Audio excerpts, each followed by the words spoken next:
ભગવાનના ભક્તનો મહિમા તો જો. અહો અનંત દાસાનામ મહત્વમ દૃષ્ટ મધ્યમે કૃતાગસોપી યત્રાજન મંગલાની સમીહસે મંગલાની સમીહસે. દુર્વાસા ઋષિ કહે છે કે ભગવાનના ભક્તનો મહિમા તો જો. મેં એનો અપરાધ કર્યો અને છતાંય મને માફી આપી દીધી અને મારી રક્ષા કરી. આ ભગવાનના ભક્ત વિના કોઈથી થાય નહીં. આ ભગવાનના ભક્તનો મહિમા. એટલે મારે બહેનો ભાઈઓ બધાને વિનંતી કરવી કે કોઈ દુઃખી થાય, કોઈનું દિલ નારાજ થાય એવું કાર્ય ક્યારેય કરવું નહીં. આપણે આવ્યા છે આ લોકમાં એકલા, અને એકલા જ એક દી જવાના છે. આ સનાતન સત્ય છે. નાસ્તિકમાં નાસ્તિક માણા હોય ને તો અમુક વાતો તો એને માનવી જ પડે કે આ દુનિયામાં બધા એકલા આવે ને એકલા જાય, ખાલી હાથે આવે ને ખાલી હાથે જાય. અને જેથી જવાનું ટાણું આવે ત્યારે લગભગ પછી કોઈ પાસે હોતું નથી. દુનિયાના અનુભવો બધા થઈ ગયા હોય અને લગભગ એક ગાંઠે વળી ગયો હોય, ભગવાન સિવાય આપણું કોઈ નથી. બધા હારા દિવસો હોય ત્યારે બધું હોય, મધ હોય ને પૂડામાં ત્યાં સુધી જ માખ્યું આવતી હોય, મધ વયું જાય પછી કોણ ભાવ પૂછે ભાઈ. દુનિયા તો આવી છે આખી. સત્તા સંપત્તિ કંઈક આપણા દિવસો સારા હોય. એક ભાઈ એના મિત્રને પૂછતો હતો કે આ દુનિયામાં તારું કોણ?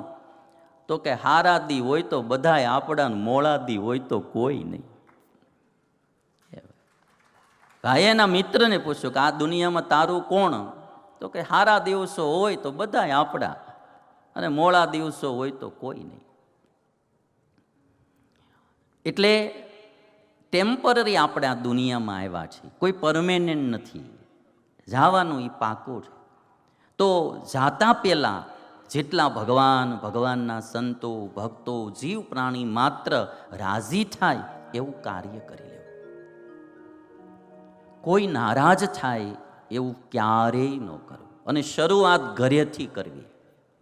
જે પરિવારમાં આપણે રહીએ છીએ બધા પરિવારના સભ્યોને રાજી રાખવા, એ રાજી થાય એવું કરવું. એવું બોલવું, એવું સાંભળવું, એવું વર્તન કરવું. કોઈ નારાજ થાય એવું ન કરવું.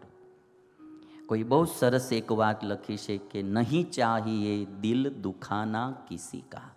કોઈનું દિલ ન દુખવું. અને બિનજરૂરી તો પડવું જ નહીં. કોઈ સાધુ સંત ભક્ત કોઈ એની વાત કરતું હોય ને કે એ ભાઈ તમે એ રહેવા દો, મારી આગળ તમે બીજી હારી વાત કરો, એ વાત કરો. કોઈના ખોટા અપરાધમાં, ખોટા દ્રોહમાં, ખોટી નિંદામાં, ખોટી ટીકામાં પડવું જ નહીં. આપણે કરવાનું કામ ઘણું બાકી છે. આ નેગેટિવ માર્ગમાં જવું જ શું કરવા ભાઈ? દેવતાઓએ નાનો એવો અપરાધ ખાલી કર્યો, નારાજ થયા અને ગંધર્વ યોનિમાંથી નારદજી દાસી પુત્ર થયા. અપરાધ નાનો જ હતો પણ આખો જન્મ બદલી ગયો. એટલા માટે મેં તમને આ વાત કીધી. અને હું મારા જીવનમાં બી વિચાર કરું કે બિનજરૂરી કોઈના જીવનમાં ઇન્ટરફિયર થવાનો જ. કોઈલો આમ કરે છે, કોઈલો આમ કરે. હું કહું એ બધું રહેવા દો ભાઈ, આ પડવાનું જ નહીં. કોઈનું દિલ ક્યારેય દુખવું નહીં. મરતા પહેલાં થાય એટલા બધાને રાજી કરી લેવા. જેટલા થાય એટલા બધા જીવા. બધાને તો આપણે રાજી ન જ કરીએ કે રામે ન કરીએ ક્યાં, કૃષ્ણ ન કરીએ ક્યાં, તો આપણે ન કરીએ કે એકાદા શિશુપાલ જેવા હોય જ, એ કાંઈ રાજી ન થાય. રામ વખતે મંથરા રાજી ન થઈ. એટલે બધાનો પણ બની એટલા બધાને રાજી કરવા, કોઈને કુરાજી ન કરવા. એટલે એક પંક્તિ જે છે કે નહીં ચાહીએ દિલ દુખાના કિસી કા. હું તમે જે આમાં અપરાધની વાત સમજીએ છે ને, પાપ પુણ્યની, એટલે મેં તમને કીધું કીડી જેવા જીવને રાજી કરો ને, એ બી તમને ગમે ત્યારે કામમાં તો આવે ને આવે. કીડીથી લઈને ભગવાન સુધી કોઈ રાજી થાય એ પુણ્ય છે, અને કોઈ પણ નારાજ થાય એ પાપ છે.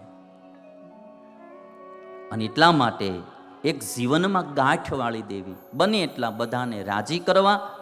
ન બને તો કંઈ નહીં, આપણે છૂટું રહેવું, દૂર રહેવું એનાથી, પણ કોઈને નારાજ કરવાના નહીં. કોઈના અભાવ ગુણ, નિંદા ટીકા, માથાકૂટમાં પડવાનું નહીં. બધી કથાનો સાર એટલો છે, થાય એટલા બધાને રાજી કરવા, કોઈને કુરાજી ન કરવા. એ રામાયણ સાંભળો તોય ભલે, ભાગવત સાંભળો તોય ભલે, આ આપણા જીવનમાં એક નિયમ રાખો. અને કોઈનો રાજીપો વરસે ને ભાઈ, બહુ મોટું કામ કરે. નાનામાં નાના માણાને રાજી કરવાનું બહુ પ્રયાસ કરો. તમે બહુ મોટા શેઠ હો અને તમારી નીચે ઝાઝા માણસો કામ કરતા હોય, અને એક ચીજ હું તમને કહીશ કે મોટાએ નાનાને રાજી કરવા તો બહુ હેલા. નાનાને મોટાને રાજી કરવા હોય તો કઠણ પડે, પણ મોટાને નાનાને રાજી કરવા એ તો બહુ હેલું છે. એને તમે એકવાર ભાવથી બોલાવો ને તો રાજી થઈ જાય. નાના માણાને જલ્દી પહેલો બોલાવો છો. ઘણીવાર આપણી ઘરે કોઈ ફંક્શન હોય, કોઈ ઉત્સવ હોય, કોઈ પ્રસંગ હોય, અને પરિવારમાં કોઈ નાના હોય, ગરીબ હોય, ભૌતિક દ્રષ્ટિએ ગરીબ ને શ્રીમંતો આપણી દ્રષ્ટિએ તો નકરો પૈસાને આધારે જોતા હોઈએ, બાકી તો એના સદગુણ અને સદવર્તનથી માણા ગરીબ ને અમીર હોય છે. પણ કદાચ ભૌતિક દ્રષ્ટિએ કોઈ નાનો હોય અને એને તમે પહેલાં બોલાવો ને, આવો આવો તમે અમારા પ્રસંગમાં આવ્યા, બહુ સારું કર્યું, એટલો રાજી થઈ જાય ને. એટલા મોટા માણા પણ મને બાવડું પકડીને બેહાડ્યો ભાઈ. આ સુદામા ગયા હતા ને કૃષ્ણ ભગવાન પાસે દ્વારિકામાં, અને એક દિવસમાં કૃષ્ણ ભગવાને એવી સુદામાની સરભરા કરી, ક્યાં ગરીબડા સુદામા અને ક્યાં દ્વારકાનો રાજા કૃષ્ણભાઈ.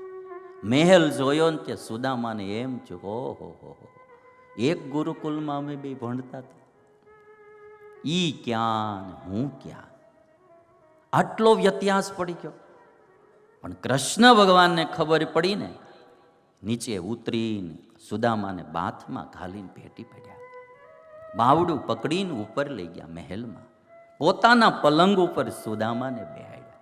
હૂક લકડી માણા, ફાટલ તૂટલ ધોતી એની, આમ જોવો તો વેશમાં કાંઈ નહીં. અને આપણને શું થાય કે અમારા ફંક્શનમાં જરાક એન્ટ્રી ખરાબ થશે, આવા માણસો આવશે તો આપણને નકરા કપડાં જ દેખાય, માણા ન દેખાય. કૃષ્ણને એ ન લાગ્યું.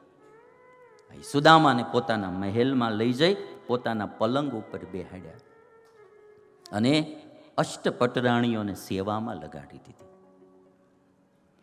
પટરાણી રૂકમિણીને બધી વિચાર કરે કે મોટા મોટા યોગીઓ આવે, એ આની સેવા કરે ને આ હૂક લકડી એવું હું તપ કર્યું હશે કે અમને બધું સેવામાં લગાડી દીધી. આ સૂક લકડી એવું તપ શું કર્યું હશે? અને કૃષ્ણ ભગવાને પોતે પોતાના હાથે સુદામાના પગ ધોયા, ચરણામૃત લીધું, ભાવથી જમાડ્યા, ગુરુકુલની જૂની જૂની વાતો કરી. આ પ્રસંગ ભાગવતનો જ્યારે ક્યારે કહું ત્યારે મને એમ થાય કે આ કૃષ્ણ ને સુદામાનું મિલન નહોતું, આ ગરીબી અને અમીરીનું મિલન હતું ભાઈ. ગરીબી અને અમીરીનું મિલન હતું.